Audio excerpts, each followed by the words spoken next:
That you will faithfully execute the office of President of the United Game of Thrones Season 6, Episode 3 is out, and there's a heap to talk about, so let's begin. At the Wall, Jon Snow rises from the dead, and people think he's the prince that was promised, or Azor Ahai reborn, a messianic figure prophesied to save the world from darkness. Basically kind of a Game of Thrones Jesus, and Jon is pretty Jesus-y, isn't he? A righteous man betrayed by his friends, killed before a cross, risen from the dead, great hair, sweet abs. It's not super clear what being this savior means, but it seems to involve fighting the White Walkers and their whites. Also, Melisandre asks Jon where he went and what he saw when he was dead, and Jon says nothing. Mel has a similar exchange with Beric Dondarrion when he's resurrected 3 seasons ago. Maybe part of why Melisandre is so interested in death is that she herself has been fleeing death for apparently several centuries. Maybe she fears death, and that's why she asks about it so intently. Anyway, the similarity between Beric and Jon suggests that their resurrections work by the same kind of magic. But when Beric is resurrected, he changes, loses bits of his memories and identity. When Jon comes back, all it takes is one of Davos's legendary pep talks and he seems about the same as he ever was. So, is Jon truly unchanged by death? Or will we see new sides to his character this season? Then we're on a ship sailing south. We see Gilly being cute and Sam being not so cute. The plan is for Sam to join the Maesters at the Citadel in Old Town, which is like a sort of a university where Sam can learn the knowledge he needs to help the Watch. Maybe he'll find some info on White Walkers. But since the Citadel doesn't accept women, Sam will be dropping Gilly and the baby off at Horn Hill with Sam's family. He mentions his mother Melessa, who is kind, and his sister Tala, who is lovely, and his father Randall, who is neither. As Sam explained in Season 1, Randall was horrible to Sam growing up, cursing, caning, slapping, and starving him to try to toughen him up into the strong, brave son he wanted, instead of the soft, cowardly son he got. Eventually, Randall threatened to kill Sam unless he gave up his name and inheritance, which is how Sam ended up joining the Watch. And now Sam is coming home, bringing Gilly and her baby, who they're saying is Sam's when it's actually Craster's. Mance's in the books, because there's a baby swap plot going on, but the point is that this is going to be like an epically awkward meet-the-parents type situation, except that De Niro is a battle-hardened war veteran, Ben Stiller is a fat watchman who killed an ice monster, and his girlfriend is a wildling with an incest baby, so basically this is gonna go off. On another note, in the show, Maester Aemon died last season at the Wall, but in the books, Maester Aemon comes along with Sam and Gilly on this voyage, and he dies on board this ship. There's this beautiful, moving scene with Aemon crying in the rain, remembering his youth, depicted here by artist Kei Huang. See the link in the description for more of his art. Then beyond the Wall, Bran has a vision of the Tower of Joy. This event happened about 20 years ago, at the time of Robert's Rebellion, the war where Robert Baratheon took over Westeros from the Mad King Aerys Targaryen, after the Mad King's son, Prince Rhaegar, ran off with Ned Stark's sister, Lyanna, who we saw as a child last episode. At this point in the war, both the Mad King and Prince Rhaegar have been killed, so Ned Stark and a group of his men, including Meera and Jojen's father, Howland Reed, have come looking for Lyanna at the Tower of Joy. They find the tower guarded by 3 Kingsguard, 2 Kingsguard in the show, including the legendary swordsman Arthur Dayne. They talk about the war, the dialogue is kinda cooler in the books, and then they fight, with Dayne pretty much kicking all their asses. He would have killed Ned too if Howland hadn't stabbed him in the back at the last moment so that Ned could finish Dayne off. It's upsetting for Bran to see his father act in this dishonourable way. Ned had this seemingly untouchable reputation of honour and honesty, but if he didn't tell the whole truth about what happened with Dayne, what else might he have hidden? It's also interesting to see Howland wounded. Maybe that's related to why he hasn't turned up yet in the series, because he is alive, at least in the books.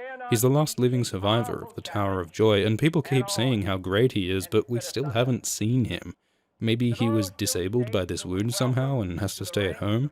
Either way, we'll hopefully see more of him soon. There are lots of cool theories about him. Anyway, after the fight, we start getting to the important bit. Ned hears screaming from the tower, which is presumably Lyanna because that's who he came looking for, but we don't know what's up. Like, is she in pain? Is she dying? Is she alone up there?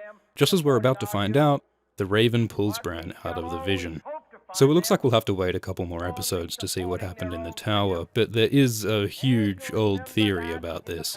Check out the R plus L equals J video for details. But another thing we learn here is that Bran can affect the past through his visions. He calls out to Ned, and Ned hears him. This could support the idea that Willis became Hodor when Bran somehow messed with his mind in one of these visions. Like, maybe Bran says Hodor to young Willis, and that's where the name Hodor originally comes from, like some kinda timey-wimey Back to the Future circular paradox type shit. And the point of this, for Bran's character, could be to show him the terrible potential of his power, to give him guilt and the restraint that Bloodraven is trying to teach him. At the end of the scene, Bran asks Bloodraven what the point of all this training is, and he vaguely but dramatically says, to learn everything. Daenerys Targaryen arrives at Phase Dothrak, the sacred city of the Dothraki, and she's actually been here before, way back in Season 1. It's where she eats that horse heart.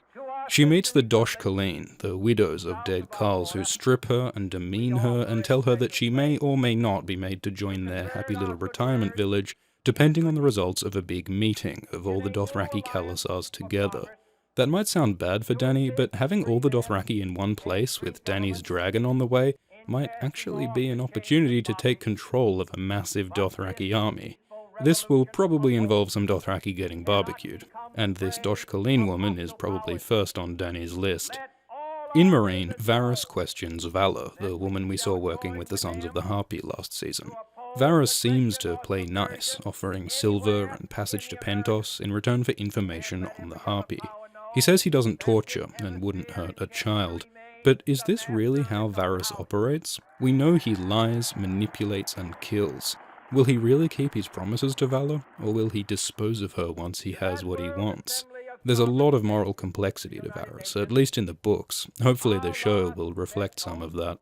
Anyway, so Vala tells Varys that the Sons of the Harpy are funded by 3 cities, Astapor, Yunkai, and Volantis, which does make sense because those cities trade slaves, and Dany banned slavery. When Varys tells this to Tyrion, Missandei, and Grey Worm, there's talk of war between Meereen and these other cities. In King's Landing, we see the creepy Qyburn with Varys' spies, the children he calls little birds. In the books, these children are mute. Varys has their tongues removed so that they can't share his secrets, but here in the show, the birds say that Varys is nice and gives them sweets, like a Santa Claus with no balls. So yeah, maybe the show is turning Varys into more of a one-dimensional good guy, which would be a shame. But the fact that the little birds are included at all in the show hints that they may play some future role. In fact, that looks like them in the trailer, murdering a certain someone. For those who've read the books, that might be the scene at the end of Dance.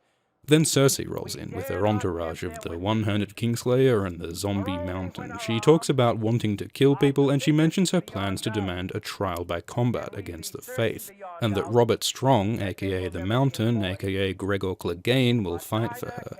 The question, then, is who the champion for the Faith will be. Who could possibly stand against Robert Strong? Well, there is a theory that a certain gravedigger may rise to fight in what's probably the most hyped hypothetical fight in the fandom. It'll be fucking crazy if it happens, but probably more fun if it's a surprise, so let's move on for now.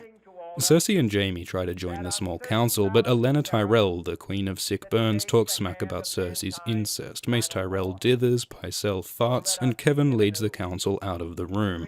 This is the government of Westeros, and it's in a sorry bloody state. At this point, Kevin and maybe Olenna are the only people really holding things together. Then we see Tommen confront the High Sparrow, all like, I'm an angry Lannister, hear me roar, I make violent threats, just like my mum, and the High Sparrow's like, nah mate, you're not a lion, you're a kitten, now sit down and let's have a chat about Jesus. And Tommen's like, yeah, okay, let's do that. Try as he might, Tommen just isn't intimidating or cruel like his parents, he's sensitive, and the Sparrow knows exactly how to play him. Just like he undermines Cersei by exploiting her pride and body and sexuality, and undermines Jaime by showing that his physical power is useless, he controls Tommen by targeting his insecurities about his relationship with his mother and his responsibilities as king. Tommen is a kid in need of guidance, in need of a good father figure. The High Sparrow sees this and provides, carefully drawing Tommen into his own ideology and control. The High Sparrow is not just a holy man, he's a master manipulator. So what's his end goal? In Bravos, Arya gets a training montage. She uses her senses to overcome her blindness, she detects poisons by smell, she plays the lying game, and ultimately becomes a stronger person. She subtly threatens the waif and gives her a good smack in the face, so they're really setting the groundwork here for conflict between the two. Eventually, a man with Jaqen's face turns up, and for the first time this season, we see Jaqen and the waif together in the same room, showing that there are at least two faceless men around, not just one swapping faces.